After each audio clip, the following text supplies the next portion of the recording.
मंच पे बैठे हमारे सभी साथीगण, दूर दराज से आए हुए इस संघर्ष में सभी हमारे नौजवान भाइयों, मीडिया के दोस्तों, सबसे पहले मैं आप सब लोगों को दिल से धन्यवाद देता हूं, बधाई देता हूं कि जिस प्रकार से आप सब लोग एकजुट होकर के इस संघर्ष में साथ देने का काम किया है, ये वाकई में काबिल तारीफ है।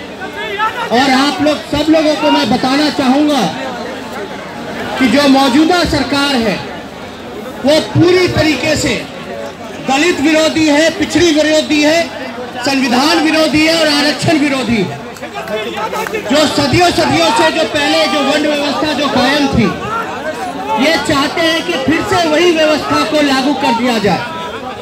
बाबा साहब के लिखे हुए संविधान को मिटा करके ये लोग चाहते हैं कि नागपुरिया कानून, जो इनके बाबा गोवलकर ने जो किताब लिखने का काम किया था, बंच ऑफ थॉट्स का, उस किताब को संविधान के जगह पे लागू किया जाए। हम उनको, निकम्मी सरकार को, जो संविधान विरोधी, जो आरक्षण विरोधी, उनको हम चेता देना चाहते हैं कि किसी भाई के लाल में दम नहीं है कि आप हमसे हमारा आरक्षण छीन के दिखा सकें। मोहन भागवत जी ने कहा था कि आरक्षण को समीक्षा करके समाप्त कर देना चाहिए। आज हम आप लोगों के बीच आए हैं, आज भी आप लोगों से अपील करने आए हैं कि अब आप लोग जागने का काम कीजिए।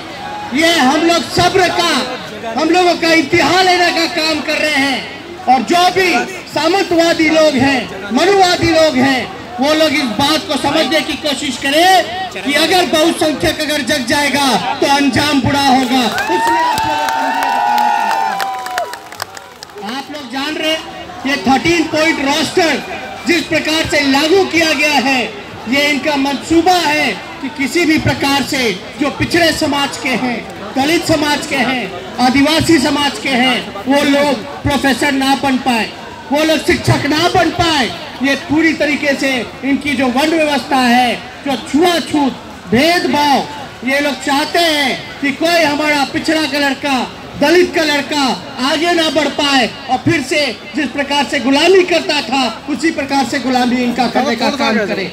सब लोग जिस प्रकार से आपने देखा होगा 10% आरक्षण लाने का काम किया, कहा जाता है कि स्वर्ण गरीबों के लिए आरक्षण लाने का काम किया गया है। हम आपसे पूछना चाहते हैं, जो महीने में 66,666 रुपए कमाता है, सालाना 8 लाख रुपए कमाने का काम करता है, क्या वो गरीब है? क्या आप बताओ?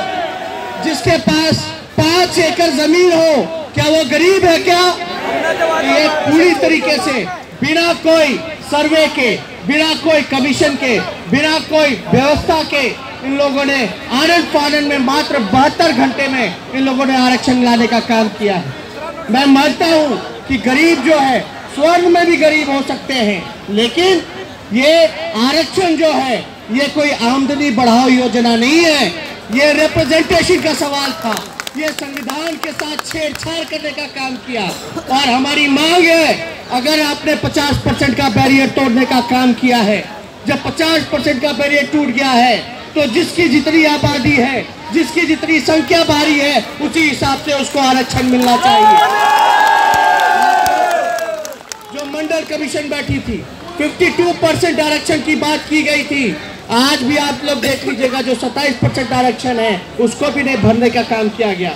हमको नहीं लगता कि 10% भी भरने का काम किया गया होगा।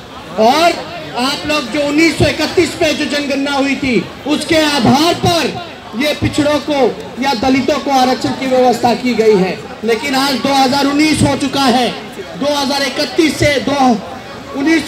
से 2019 तक आप समझ जाइए कि दलितों की, पिछड़ों की आबादी कितनी बड़ी है। हमारी मांग है कि फिर से जातीय जनगणना होकर के, नया सिरे से जनगणना होकर के, जिसकी जितनी आबादी है उसको उतना आरक्षण मिलना चाहिए।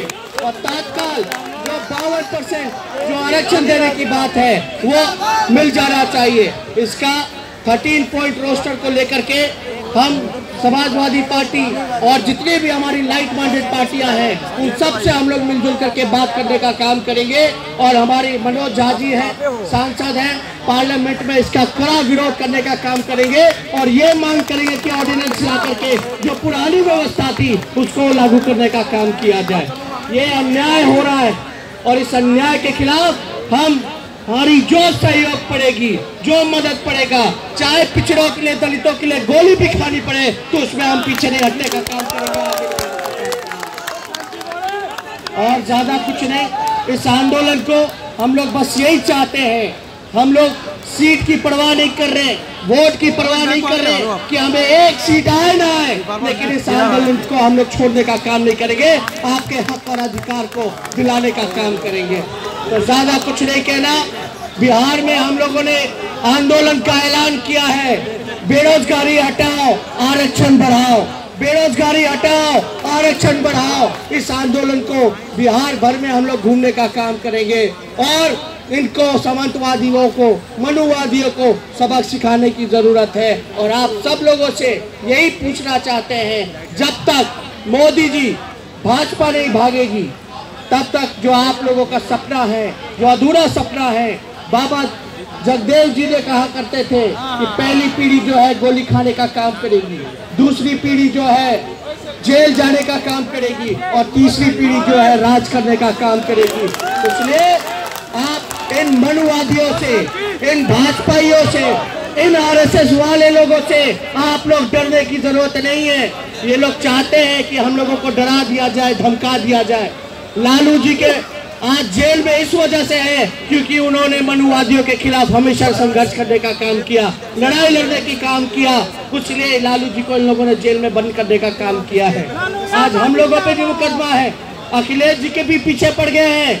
और अभी सुनने में आया है कि मायावती जी के पीछे भी पड़े हुए हैं, ईडी के छापे चल रहे हैं, अभी ईडी के छापे चल रहे हैं। हम बता देना चाहते हैं, मोदी जी बहुसंख्यकों के साथ छेड़छाड़ मत करो वरना अंजाम बुरा होगा।